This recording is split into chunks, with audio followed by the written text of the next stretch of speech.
I don't really know where to start with this one. Washington got embarrassed on national television on Sunday night, losing 56-14. This, if you're a Washington fan, this is rock bottom, or this is near to close to it, because your team has shown hope over these last 2 years, and it looks like things were turning into the right direction last year with how we finished, but Washington imploded on themselves. Like, it was bound to happen at one point, and it happens now. Our own players on the sideline were punching each other. Like, when we brought heated benches, this is not what I thought what heated benches would be. And first of all, if we're going to bring heated benches, bring our own benches to these away games, we better win with those benches, right? We go to Philadelphia with these benches. We lose there. We bring them to Dallas. We get embarrassed. Like, if we bring them to New York for the season finale, I don't know what we're doing. I really don't know what we're doing. Those benches should be retired and put away in a closet, in the back of a closet, and never be seen again, because those benches are not good. And we were pushed around the entire game by our arch nemesis. Like, we let them score 6 touchdowns. 6 touchdowns in the first 30 minutes. They scored 42 points in 30 minutes. Like, that's even better than a basketball player. When a basketball player usually scores, right, like 20-something points in 30-something minutes usually.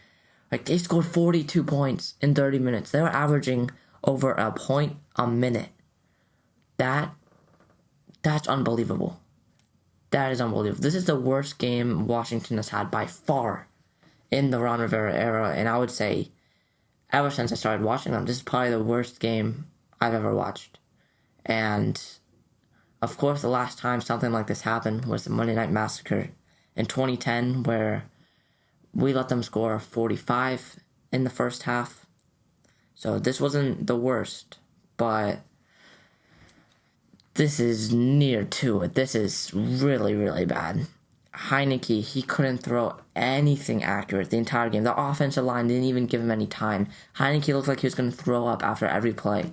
First play of the game for the Washington offense, Heinicke throws it, and it's picked off by Trevon Diggs. Like, he had Terry. If he threw him on a fade route, Terry would have caught that for a huge pickup of 25 and an early statement after a good stop from the defense. But he threw that inside for some reason, and it was probably one of the easiest interceptions Trevon Diggs ever had. If you watch the replay, I would say McLaurin, he was fading outside, right?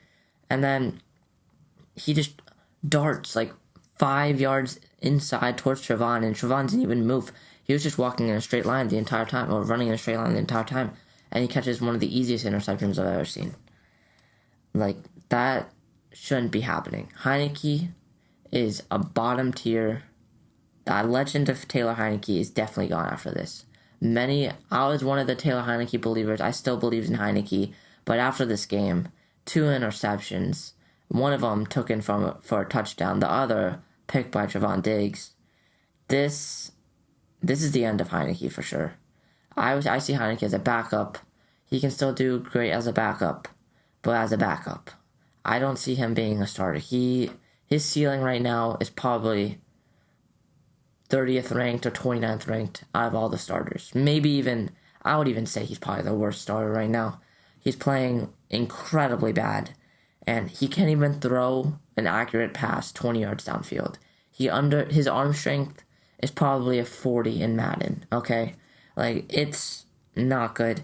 And Washington, of course, in the future, we need to draft a quarterback, or we need to buy in on a veteran quarterback this offseason, because if we don't, this team is going to be in shambles next year, and Heinicke is not our guy. Kyle Allen, he's not our guy, okay? So what we need to do is to actually spend money. I know Daniel Snyder doesn't like to spend money because it's his money, and he doesn't like to spend money, but we have like a top 5 cap space. We have a top 5 cap space for this upcoming offseason, and we actually need to spend money. We're losing a good part of our linebackers and our secondary, I believe, after this season to free agency. We need to spend money and boost that secondary because that secondary is horrible. And also, we need to get a quarterback. To be honest, I'd rather draft a quarterback than going for a veteran, because unless it's Aaron Rodgers or Russell Wilson, or maybe even Deshaun Watson, I don't like Jameis Winston. I don't like any really of the other free agent quarterbacks. So we either need to trade for a big name, or we need to draft like Matt Corral or Kenny Pickett, because this is really, really bad. He looked like, like you said, he looked like sick the entire game. I don't even know. He said he had shortness of breath while he had COVID. He couldn't even walk like 10 feet without having shortness of breath. It was bad. I'm not even sure if he was ready, really, to start this game. He came off of the COVID list, I believe, 3 days ago. It did not look good. He gave the freebie interception to Diggs early on, which really started this, and then Washington went down 21-0 to start the game. Just like what happened 2 weeks ago at FedEx Field. Heinicke couldn't find an open wide receiver the entire game.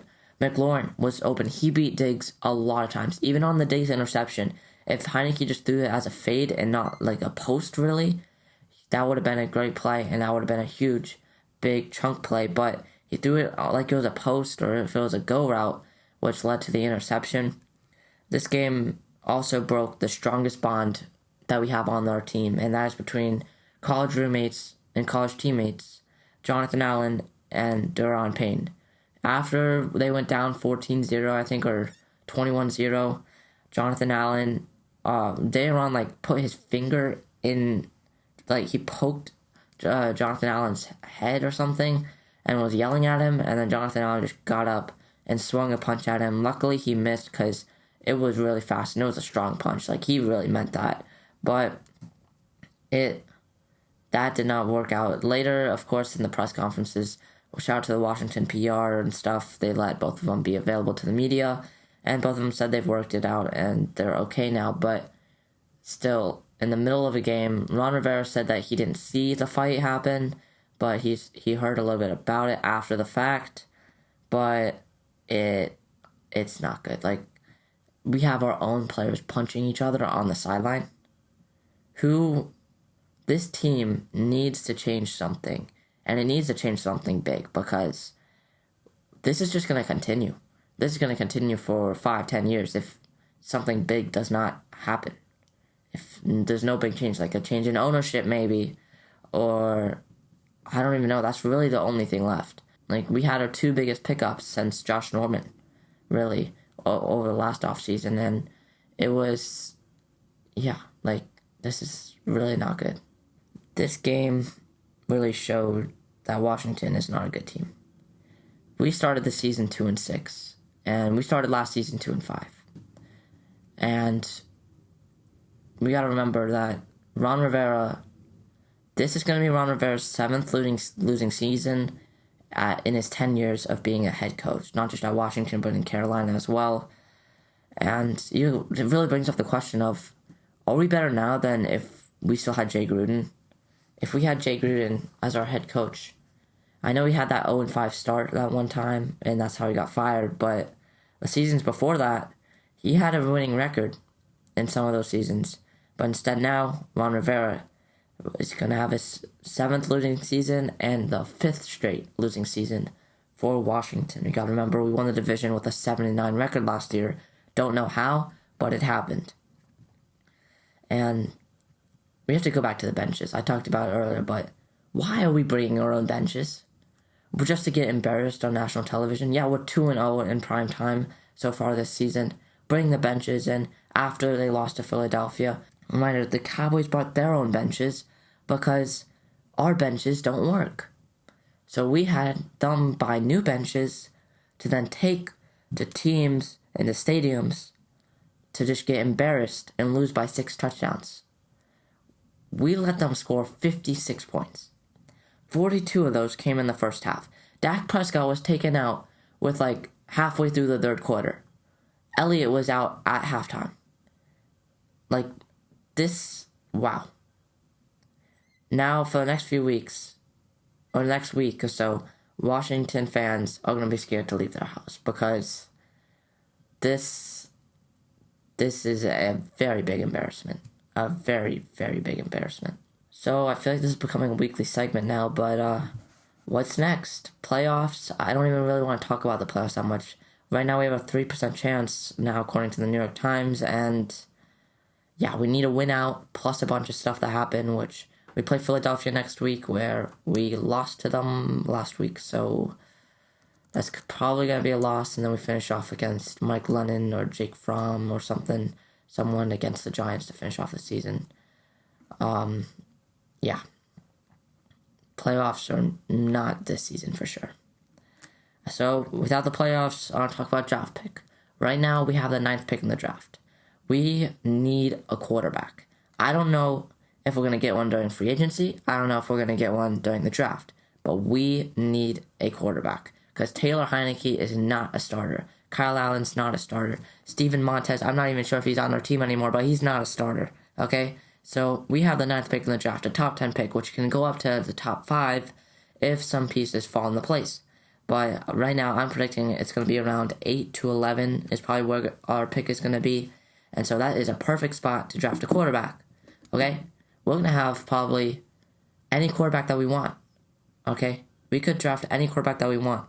And so we just need the tank now. Okay? We lose to the Eagles most likely next week because the Eagles are apparently really good now. And then the Giants, we just pulling Eagles on them from last year. We just bring in our third string quarterback, and so we lose the game. And so we tank then to, like, if we lose both of those games, we're going to be up there in like a 7 or 6 is my guess. But if we win one of those games, we're probably going to stay put at the 9, 10, around there, most likely. Right now, we really need to root for the Bears, the Panthers, and the Seahawks to win games because those 3 teams right now are sitting at the 6, 7, and 8. So we really need those teams to win games for us to move up, and we need to lose games for us to move up the draft board as well. So there's a few things I want to talk about actually that I didn't write down, but there was a press conferences after the game. Ron Rivera, he took Taylor Heinicke out in the early 4th quarter, I believe, when we were down 56-7. So, yeah. He took him out early, and he was asked during his press conference, is this going to be a permanent thing? But he quickly answered that this was for Heinicke's safety more than anything, and that Heinicke will be the starter moving forward. I don't think he said Heinicke will be the starter, but it really should seem like Heinicke will start next week. Thank you guys for watching another episode of WFTCAST. This was a very depressing one for sure, but, I mean, season's almost over, right? See you guys in the next one. Peace.